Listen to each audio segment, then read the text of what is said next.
Hey, I'm Alicia Bake. I'm Jen Greenfield. And I'm Jen Tafoni. VO Booth Besties listen to the questions you have. We find pros in the know to help you learn. And connect with our amazing VO community. Welcome to VO Booth Besties. Hey, everybody. Welcome to our newest edition of VO Booth Besties. This is VO 101.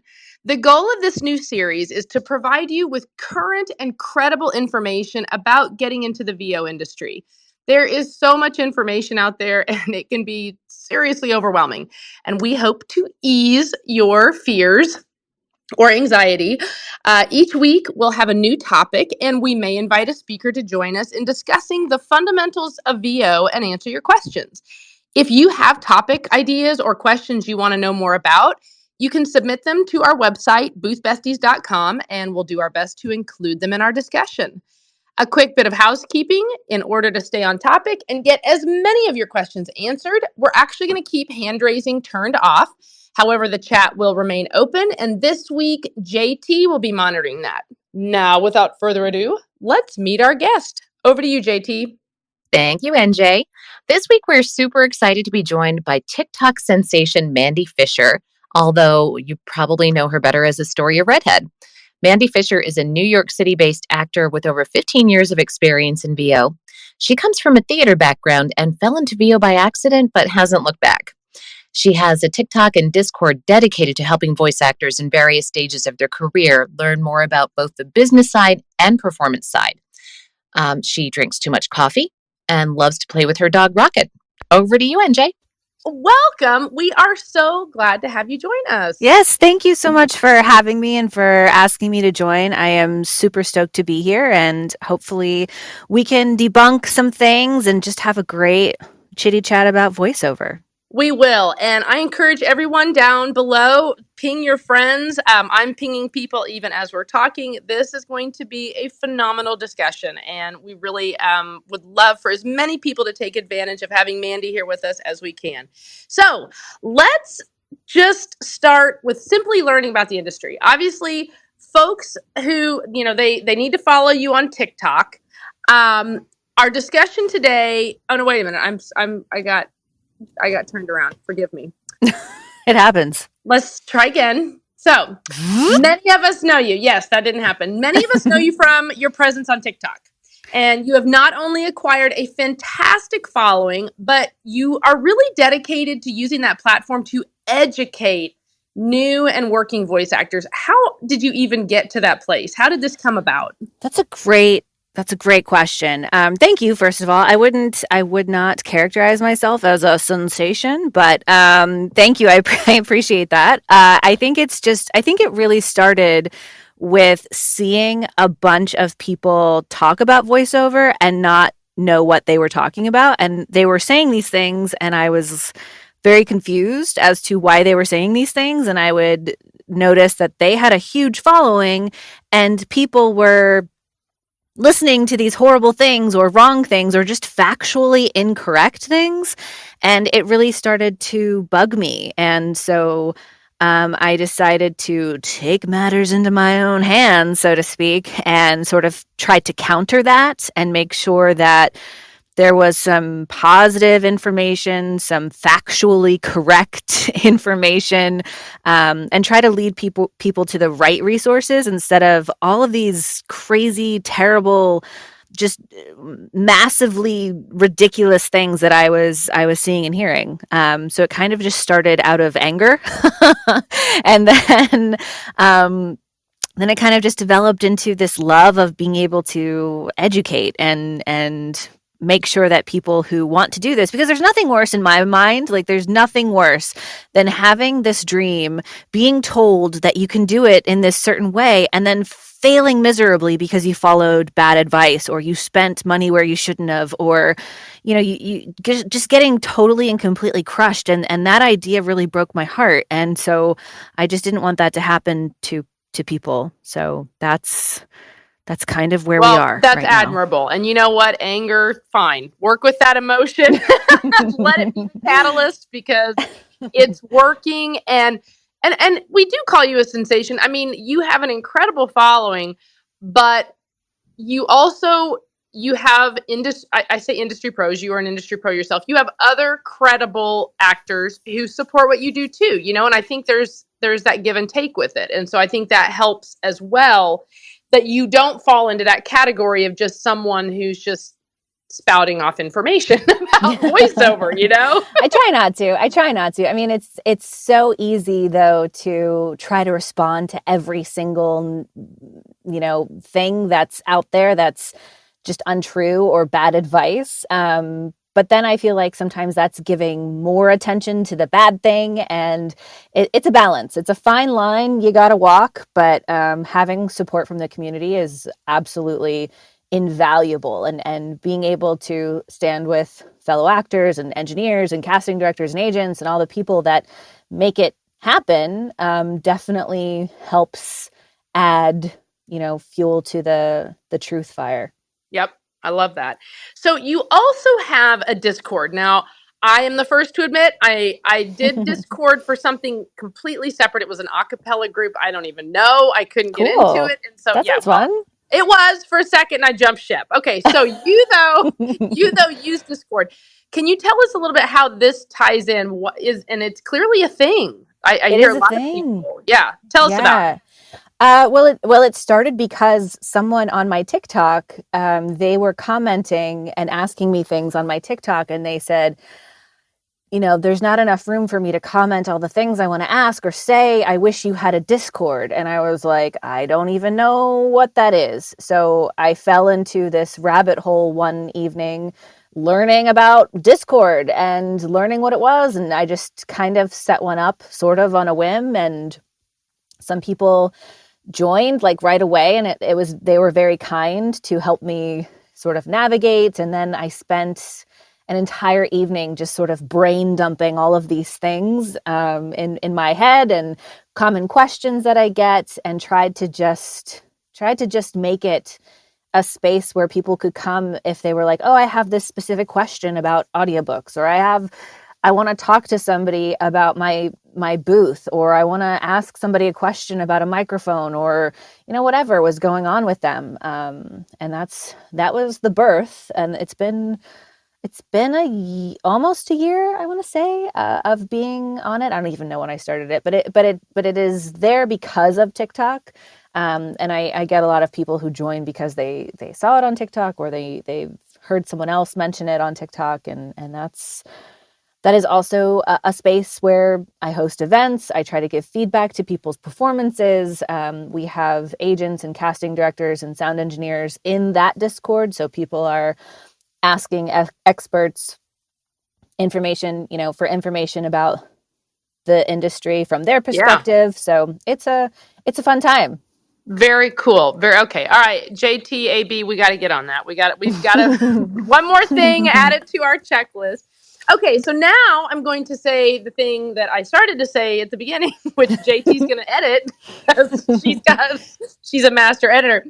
So today's topic is what I wish I'd known before starting in voiceover. And Oh in my. this group, we might have people who don't even have equipment. Maybe they do. Maybe they have a demo, don't have a demo. We've got such a great variation. But as you know, sometimes even when you've been in it a minute, going back to the fundamentals never hurts, kind of, Totes. going back to the beginning. So let's start with simply learning about the industry. Obviously, folks need to follow you on TikTok. Everyone, if you are not following Astoria Redhead on TikTok, please do. But where are other places, and again, you've mentioned your Discord, but that people can learn about VO that are credible? Like, I want to get into VO, but you're right. I can go to YouTube and Google, or I can go to YouTube and put in, how to get into voiceover, and you'll get the scammy things. Like, how do people know where to go for credible information? Yeah, it's tough because there is just so much out there, and I think sussing out the red flags is part of the education. But I also say, like, you have to consume a lot of good and bad information and build your own actor's toolbox, and to know what works for you. And the scammy stuff, you kind of, if your instinct is like, oh, that sounds not right, if that's your instinct, then I would say trust your instinct and not necessarily follow, what is being put out there for you. Um, but I've cultivated a list of different types of resources. I mean, other working actors are a great place to start asking them questions and just asking, hey, like, where did you train? Where did you get your information? How did you start learning about voiceover? Because the first thing that everyone should do if they're interested in having a voiceover career is education. And I mean, it's voice acting, and it's not voice acting for nothing. Like, having an acting foundation is critical.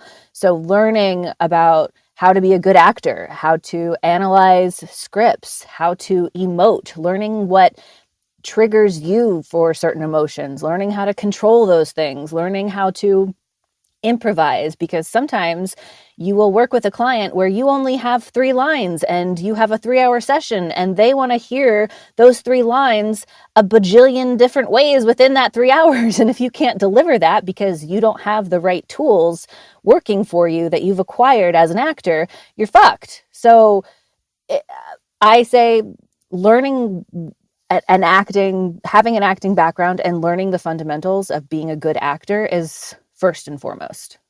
So how do I find a coach and if they're and figure out if they're a good fit for me? So I'm done my education, I'm following TikToks, I'm on YouTube, I'm doing my research, I'm joining the Facebook groups, I'm doing all the things. Mm-hmm. We know coaching is next. We know that is absolutely critical. For But we sure. also know, AB even said this in the chat, there's also predatory coaches. Yeah, lots of them. So how do we go about that? Yeah. Also, by asking other actors who they are training with. It's word of mouth is kind of everything in the coaching business. And sometimes you will meet coaches that you don't necessarily like personally, but you like what they have to say professionally. I work with a couple of voice coaches who I wouldn't want to go have coffee with, but they're successful and I appreciate their insights. So I continue to have sessions with them because I value what they say. But not just having one coach necessarily, having a multitude, a plethora, if you will, of people that you can pick from so that you're getting a well-rounded viewpoint of the industry is really important. I think, if you have 2 or 3 different coaches that you can rotate with, that's going to serve you a lot better than just having one coach that see every week or every month or however often you're able to. But finding them is really about trial and error, having, a 15-minute conversation with them, learning about them. If they're working in the industry, if they're working actors, that's a really good sign. If they're not, that's going to put you at a disadvantage of learning from them because they're not up to date with the industry standards. They're not going to necessarily know the ins and outs of the industry and how it's changed, unless they're in it, unless they're working in it. But asking your fellow actors questions about how to find someone to work with is definitely where I would start. Right. And I think one of the things that, I wish I would have known when I got into the business about the same time as you, about 15 years ago, how to find the right coach. I think if someone had told me, first of all, find someone who coaches specifically in the genre that you're looking to get coaching in, you know, don't necessarily go to someone who specializes in medical if you're looking for commercial, or someone who's coaching in animation if you're looking for narration. It's not the same thing. And I think that's where a lot of new people get really derailed and lose a ton of money, is predatory coaches and just coaching with the wrong person. For sure.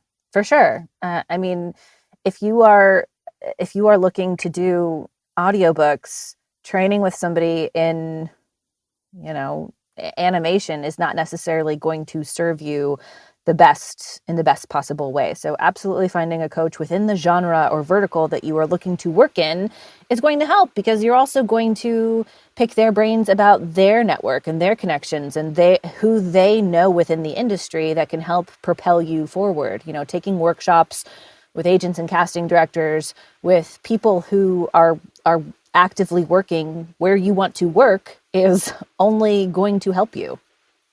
Definitely. That's the other thing I wish someone had told me. Um, you're not necessarily sure who's reputable and who's not. If they're not going to give you a 15-minute phone call and not charge you for it, probably a red flag. Mm-hmm. Um, but a lot of uh, the better coaches are involved in workshops and webinars, and it's a whole lot less expensive to join a workshop or a webinar and spend some time in front of that coach and see what their style is like, see what their technique is like, and it's kind of like taking them for a test drive. Exactly. So definitely something I wish I'd have known. Yeah, me too. Me too. For sure. For sure. NJ, what else do you wish you had known? Oh my goodness, a million things. I think AB had something. Jump in with us, AB. So I was just going to ask, did you have a point in your career, like me, where you didn't think you needed a coach? Because I think early on in my career, I was like, oh, you know what? These guys are just predatory. Like they all just, every time I ask any question in a voiceover group or a Facebook group, they're like, get a coach, get a coach, get a coach. And they're all coaches. So I was like, they're all just trying to scam me. And I didn't take it seriously. Did you ever have a point in your career where you felt that way, or were you always like, man, I'm ready to coach? Hmm. I think for me, there was never a point where I didn't want further education, but there was definitely a point where I didn't know where the hell to find anybody. I mean, have social media has changed the game in terms of being able to just find people and understand what they do and how they work and who they are as people. That door was not necessarily open 15 years ago. So finding people to work with and having just an opportunity to meet people was was a lot different than it is now. And I think being on social media, even though yes, I am on it and I use it, I don't love it. I don't love using social media in my business. If I didn't have to, I would not. But it does bring the benefit of being able to track down somebody and say, oh, they've got an Instagram, they've got a TikTok, they've got a Facebook. I can kind of, you know, gently stalk them a little bit to kind of understand who they are, what they do, what they're working on, their style, without even ever having to meet them yet, without even ever having to set up a call. You have this opportunity to kind of peek behind the curtain a little bit before you even do that. So if you see something that you're like, oh, well, they do this and that's not something I'm interested in, that just saves you a hell of a lot of time. So utilizing social media is something that wasn't even available really when I first started looking for coaches. I was like red pen circling things in the Backstage newspaper. But there wasn't even a lot for voiceover back then also. So it was more going to conferences. I spent a lot of time going to VO Atlanta. I did a lot of like workshops way early on in my career, and that's how I found people. But now that there's social media, you really have no excuse not to utilize it. Even if you're like, I hate social media, I hate marketing myself, I hate this, you really have no excuse not to use it, because there's so many resources available through social that if you're not utilizing it, that's just silly. Well, I think this is a perfect segue. Again, we're talking about what I wish I knew before I started in VO, and we're still at home base. Like we haven't even gone to first base yet. We're not even talking equipment. We're not talking demos. We're not talking auditioning. We're not even there yet, guys. I mean, that is how it is so complex. to really make a career out of this. So let's touch on something you mentioned, and you said workshops, because I am a super fan. So I don't even need to do coach one-on-one coaching. I don't need to spend the $200 an hour or whatever they're going to charge. Let's talk about joining workshops. Furthermore, just doing an audit on a workshop and how empowering that can be, how enlightening that can be to learn from others, to see what it's like, to not even have to put yourself out there yet, right? And and you don't need equipment for it. Talk to us about utilizing workshops as an opportunity to get your feet wet. For sure. I wish I had done more earlier on. And like you said, auditing a workshop is so genius because yes, you can see how the agent or casting director or actor works, and then you can see how your fellow voice actors work in the same space without having to do anything. You can just sit back and soak in all of the knowledge. And then like 3 weeks, 4 weeks later, whatever, when you email the casting director, agent, whoever's running the workshop and say, hey, thank you so much for the workshop. I really enjoyed it. Looking forward to the next one, or looking forward to whatever your little follow-up email is, they will remember you regardless of whether you participated in class or whether you audited it. I have gotten a lot of work from taking workshops from people who remember me, and they say, hey, are you still doing voice acting? Are you still a voice actor? Are you still doing X, Y, and Z? And it could be a year later, right? It could be a long time later, but they remember you. They remember that you made that connection. And I wish I would have done that more earlier on and not been so afraid to talk to the people doing the workshops. Like, that's what they're there for. They are there. They want to hear from you. That no question is stupid. You're not going to get blacklisted because you ask something or you do something. Like, that is such a fallacy. And I wish I would have been less afraid to engage. I was so scared of doing something stupid or fucking up. And I let that kind of override my personality and my person and my desire to not look like an idiot, which is inevitable now. Now it's just out there. Like, there's no stopping it. But I wish I would have had that confidence earlier on to ask and engage and just be involved, whether you're auditing or not. So for those down below, if you don't know what an audit is, so for example, if there's a workshop and there's a casting director or again a coach of some sort, you have two options. You can be an active participant where maybe they'll send you scripts and you show up to the Zoom, the webinar, whatever, and you read those scripts for the casting director or the coach, and you would get feedback. And maybe they say, oh, okay, go ahead and read it 2 more times, and you do the things. But an audit, and that's one fee, by the way, and it's more expensive, obviously, because you're getting active feedback. But an audit, you pay significantly less. However, you're just watching. You don't get to actively participate. You don't read. But let me tell you guys, you learn so much in these audits because, again, Mandy nailed it. You're listening to every person. You go, ooh, I wouldn't have done that. You're like, oh, that was nice. And then maybe you're doing it to you're sitting there and you're reading the script and you're going, how would I do it? And then you're literally getting feedback from a casting director or coach. Although you're getting it at a discounted rate and they're not telling you personally, you're still getting the information. You're learning what they're looking for in an audition. You're learning what they want you to do when they're speaking about conversational, what they want you to do with punctuation, what they want you to do with volume and different things. And so these audits are a really fantastic way to get a lot of information and a lot of learning.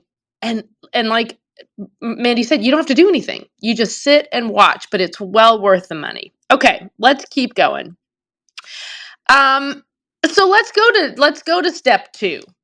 What point do I need to start looking at equipment? So I've done some coaching, I've gotten my feet wet. Maybe I've taken some classes, some workshops. I've audited. Maybe I've even participated, put myself out there, engaged. And now I'm thinking I want to do something with this. I think I want to maybe try to make a buck, some Starbucks money. So now what? Yeah, if that is the trajectory and you're like, this is no longer, a hobby, this is something that I'm going to actively pursue as a career, I would advise you find an engineer, a sound engineer who you can talk to, who will help you decide what kind of treatment you need, either buying a soundproof booth, from Soundbricks or Whisper Room or whatever it is that you're going to do, or if you're planning to go the DIY route and make your own space in your home, talking to somebody who knows what they're talking about and can audit your sound and your space and can give you advice on the right treatments to buy, is first and foremost. Like going out and buying, soundproof blankets and moving blankets and acoustic foam and paneling is like the number one thing I tell people not to do, or to buy, an expensive mic, or even people call them starter mics. Like, why the fuck would you buy? Sorry, am I allowed to curse? You're fine. Okay, sorry. Why would you buy a starter mic if it's not going to be something that is actually going to help you move forward in your career? Like, the first mic you buy could be your forever mic, or your mic that you use for a long time in your career before you upgrade. Like, I don't understand the purpose of buying something that you're only going to use for a little while as a starter to get your feet wet. Like, to me, that doesn't make sense. If you're going to do this, like, do it right and follow, you can start small. You can buy a mic that's not as expensive as, the Neumann or whatever, but you don't have to settle for something that's not going to serve you well in the early stages of your career. Like, I'm not saying, buy the most expensive mic, buy the Neumanns, but I'm saying buy something that's going to help you and not hinder you. And the only way you're really going to know that is if you talk to somebody who knows what they're talking about, and that would be a sound engineer. For sure. Yeah. And that's you're nailing it again about how all I'm doing, if I get on YouTube or I see the TikTok video of the guy with the beard who says, all I got to do is stand in my closet and read the thing, Oh my and God, vomit. I know. But, and again, it's just the equipment, and, the equipment is one thing, but that's your space is critical. And having a professional, again, you have to view voiceover as an investment. You've spoken about this in many TikTok videos, Mandy, that this isn't $100, I'm all in kind of business. And if you are, your sound, jobs, anything will be commensurate with that. And that's not what we want to educate the folks in this room. We want them to succeed and do it right. For sure. I distinctly remember. Sorry, go ahead. Go ahead. No, I was just like, if your goal is not to do professional voiceover, like if you want to, do some non-paying gigs or some low budget things or some things that you find, fan produced projects or YouTube things or whatever, that's great. Like, go do that. And you don't need necessarily even a sound treated space to do that. And you can do a lot of that on a USB mic. That is a different sort of side of voiceover. And if that is what you want to do, go do that. Great. God bless. But as a professional, that's not going to cut it next to the people who have the right things. You know what I'm saying? So if you want to compete at the level of other professional voice actors, there's going to be a very stark difference in your sound if you're auditioning for something against professionals who have the right stuff, there's going to be a very distinct sound. And even if you are the better actor, even if you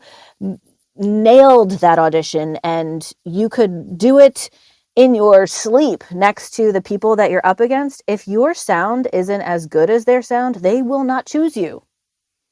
Like, that's the reality of the situation. Yeah, and I think 100%.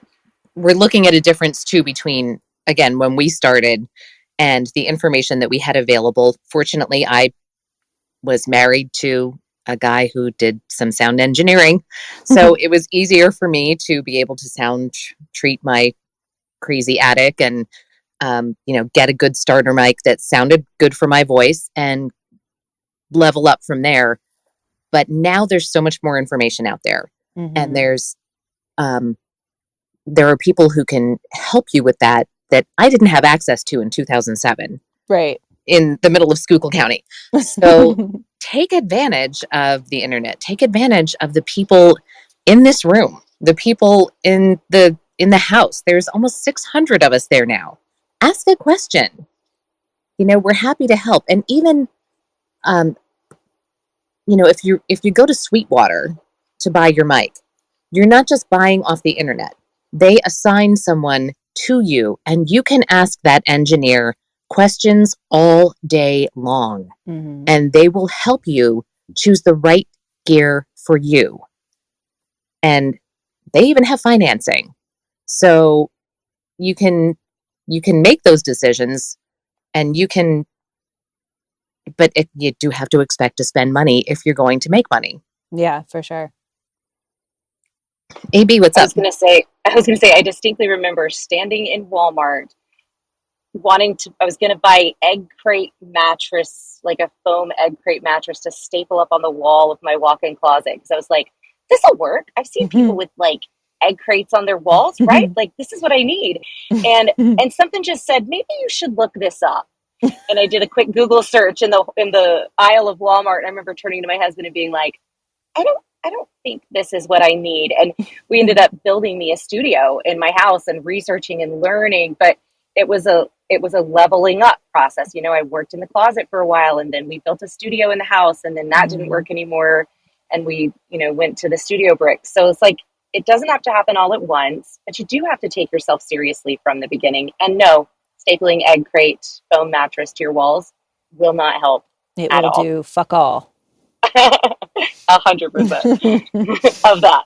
Sorry, it will. And those other like those sound shields that people have that are like egg crate foamy that are like curved, those don't do anything either. Sorry.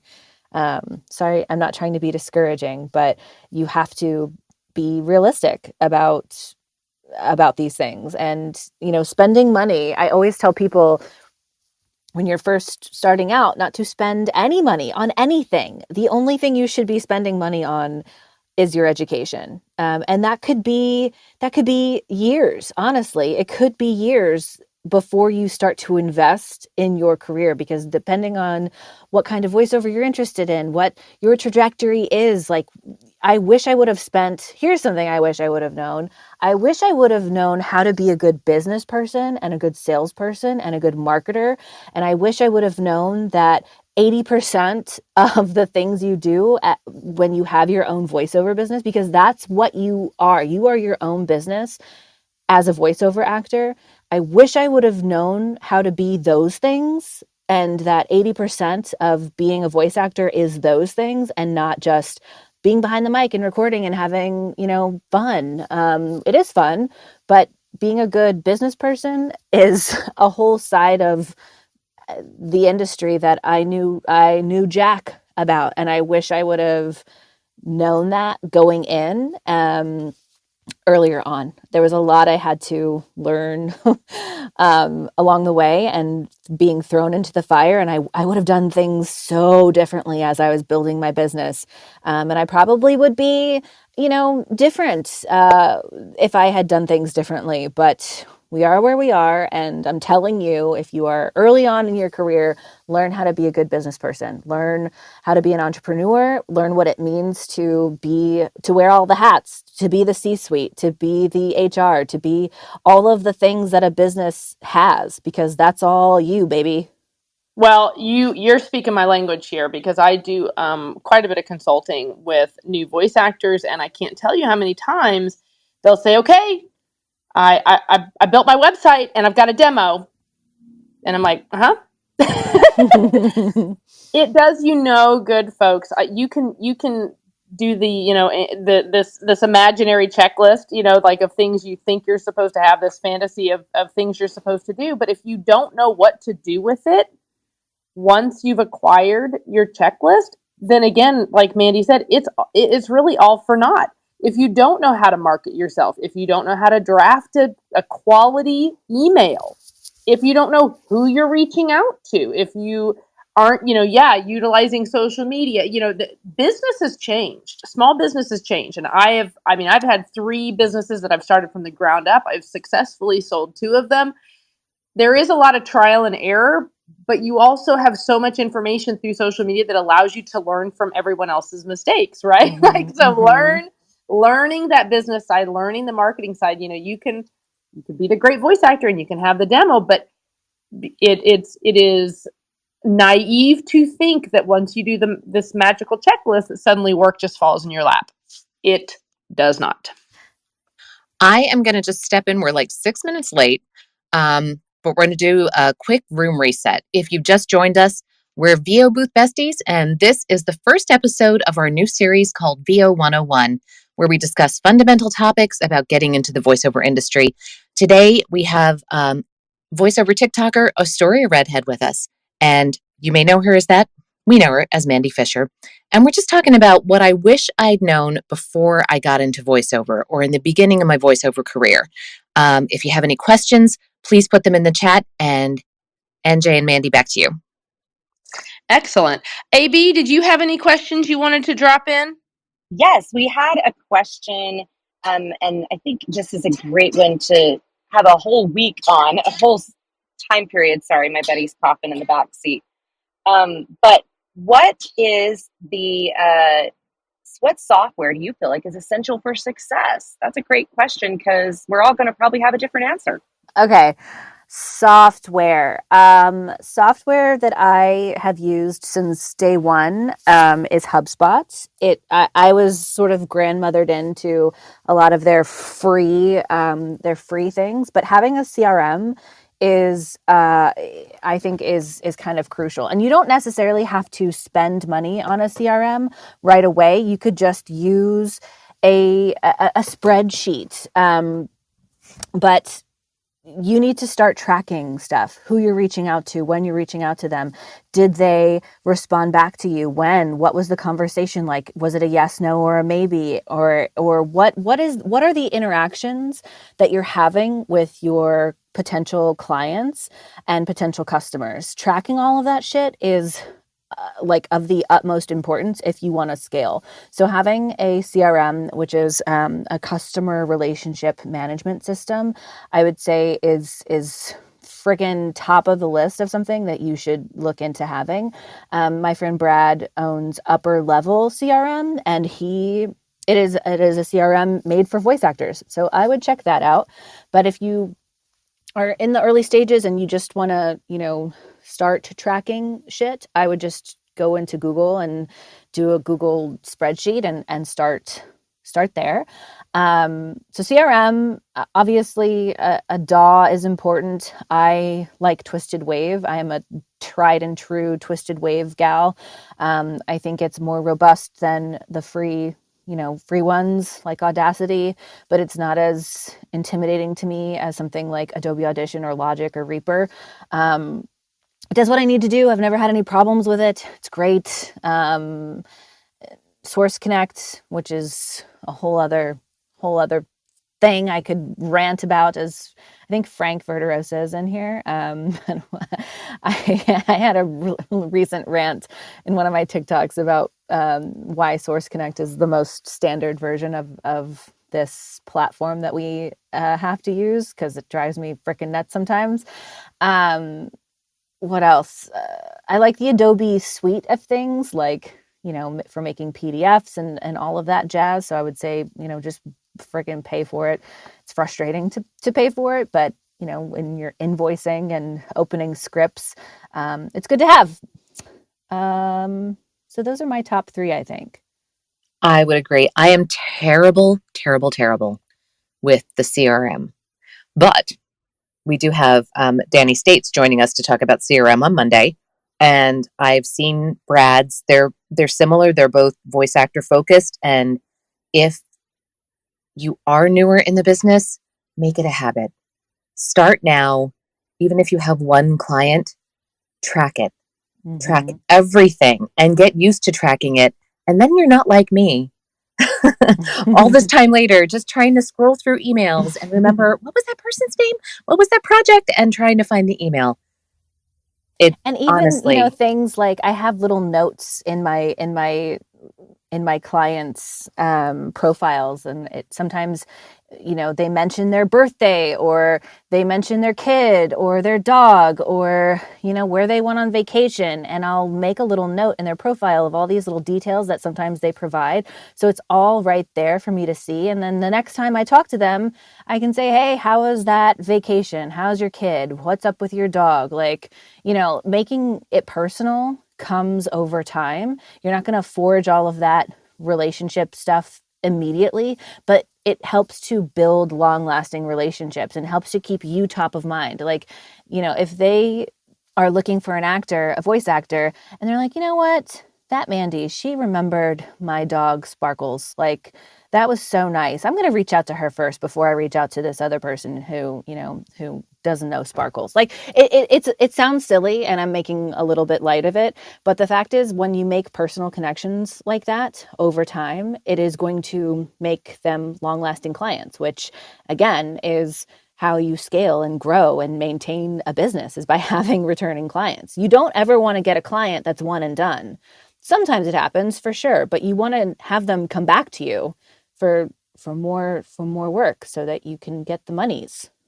Because this business is all about relationships. I mean, it Mm-hmm. is cliche. I know people are like, seriously, let it go. Why can't I just call the man and just tell him I'm a voice actor? I even did a little TikTok, a little kind of voiceover, a lip sync to this actor that said, I hate auditioning. One, just give it to me.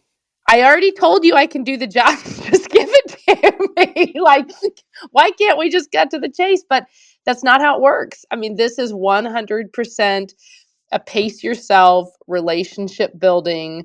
And the other thing you have to think about too, although, online casting does give kind of a unrealistic view. You think, oh, well, there's all these castings that are coming through, so it just must be happening all the time. But not every single agency is doing a campaign, or there's gaps, and there's working on smaller projects that don't need voiceover, but then maybe something's coming up like the Super Bowl or other events that would allow them to have a campaign.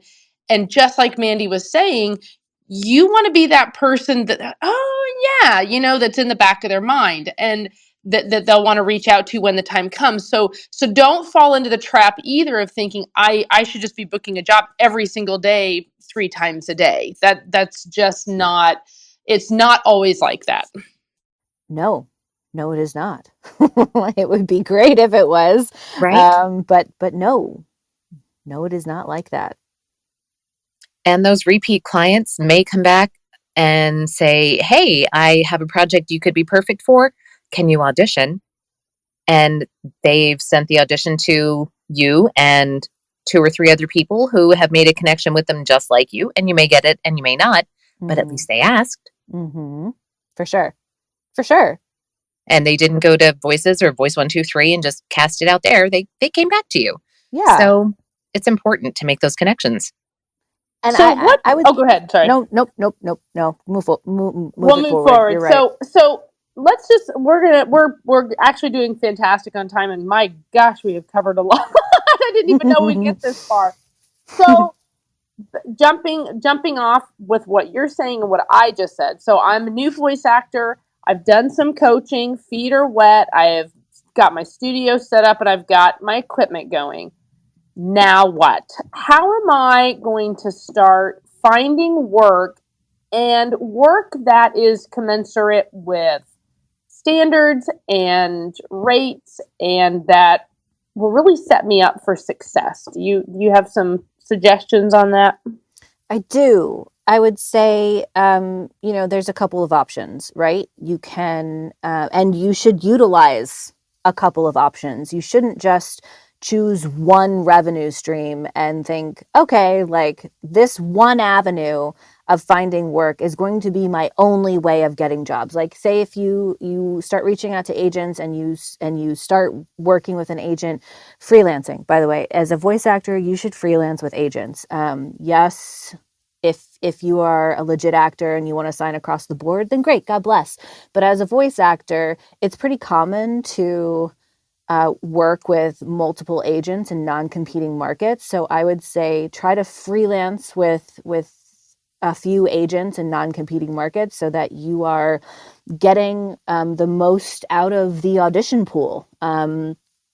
But you shouldn't just say, okay, I'm going to work with agents and that's it. I don't need to do anything else, because you're not, let me just be perfectly honest, like, you're not going to be able to make a full-time living just working with agents. You're going to have to do other kinds of legwork, like direct marketing or getting on a P2P or using freelance websites or, working with casting directors and production houses, getting on rosters.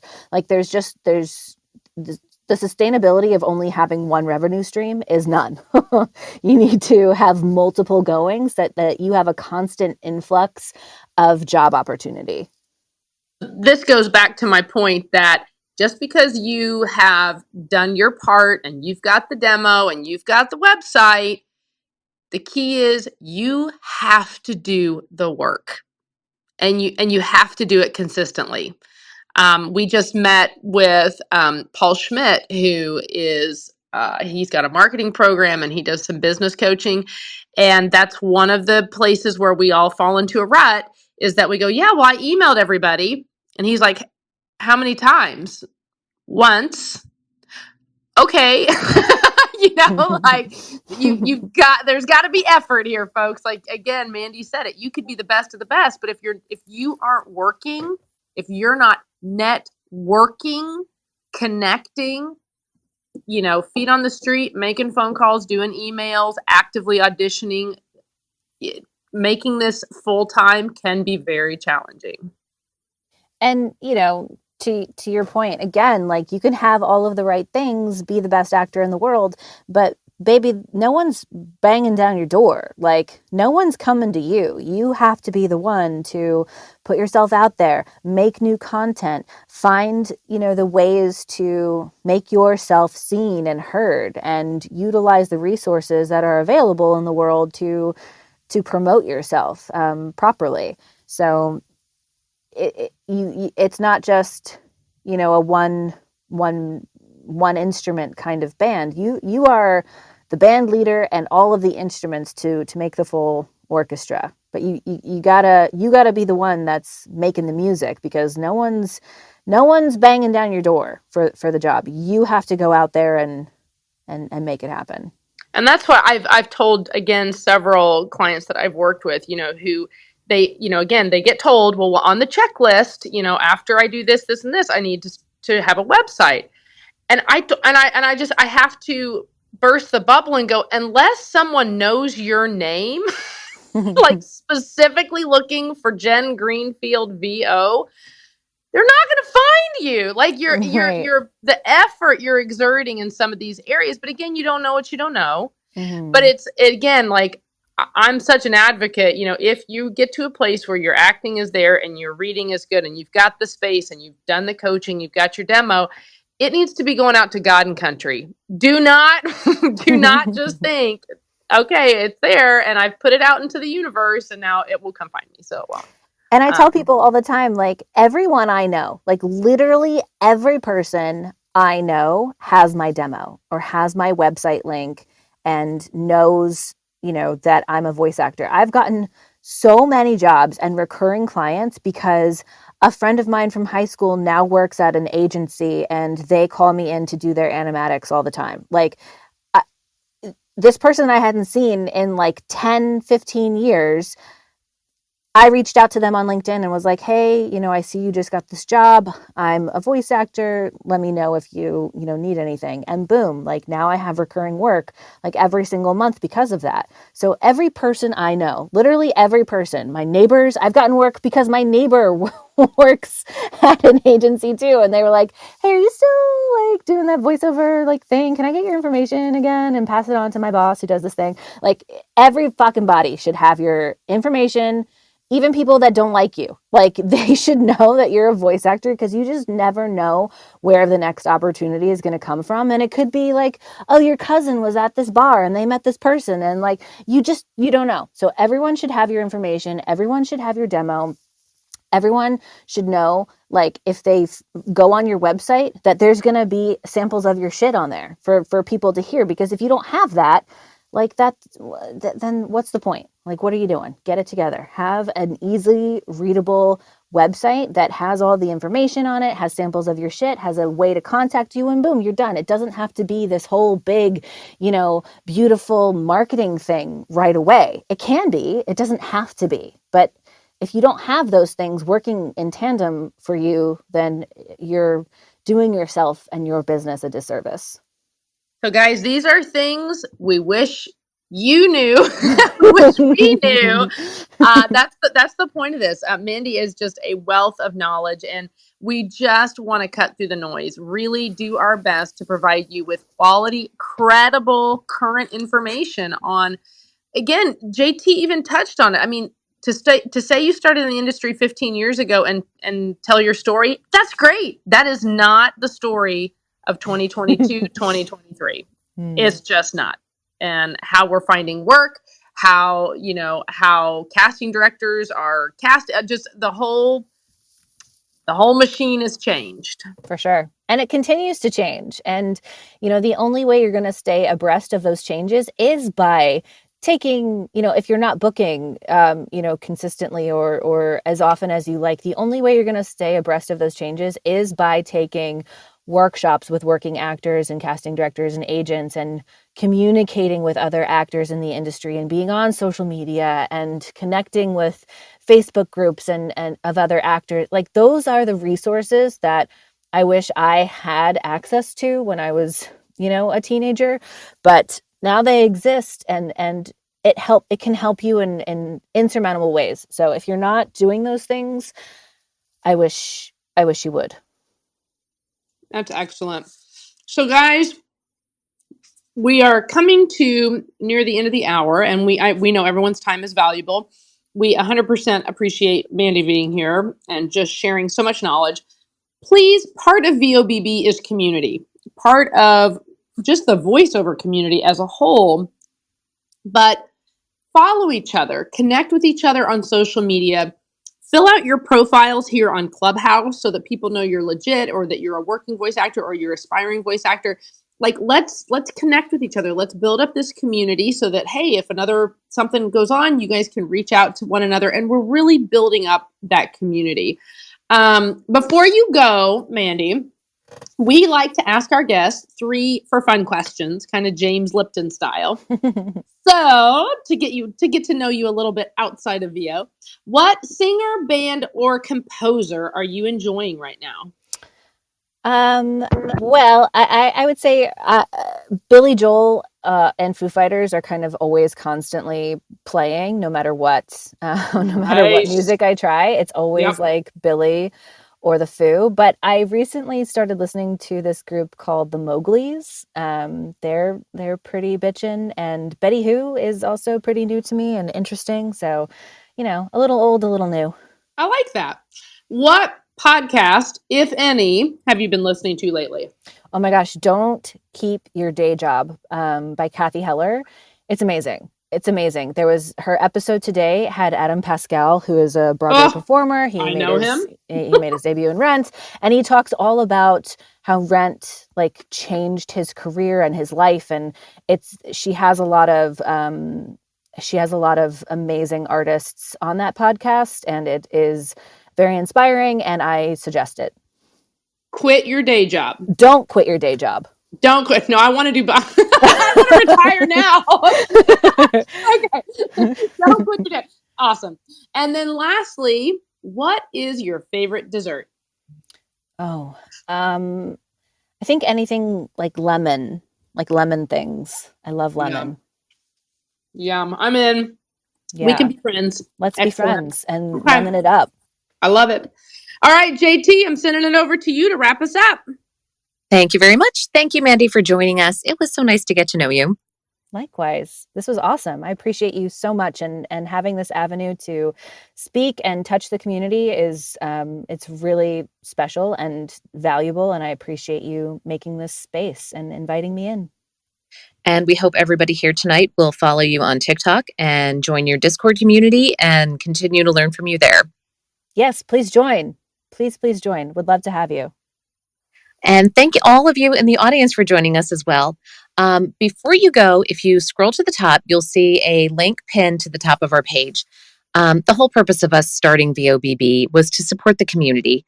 And with the support of Tim Friedlander and NAVA, the National Association of Voice Actors, we are hosting a fundraiser now through February 20th. We have short sleeve tees, long sleeve tees, hoodies, women's cuts. All of the proceeds go to NAVA, and NAVA benefits voice actors throughout the community. They provide scholarships to conferences throughout the year. If there's an actor in need, they reach out and help with finances. So it supports our community, and it's just a fun little design. So if you're interested, please check that out. And we're excited to continue our conversation next week. It's going to be very interesting. So next week's topic on Thursday night is 2 takes. Can you do it? Do you know how to do it? So keep the conversation going between now and then. Connect with each of us on social, on LinkedIn, follow VOBB on Facebook and Instagram. And we'll talk to you next week. Danny States on Monday and 2 takes on Thursday. Have a great night. Hey, everybody. Thanks for listening to another episode of VO Booth Besties. Be sure to subscribe to our podcast. Well, pretty much anywhere they're playing podcasts. And follow us on Instagram and Facebook so we can keep the conversation going. VO Booth Besties. Yeah, it's a thing.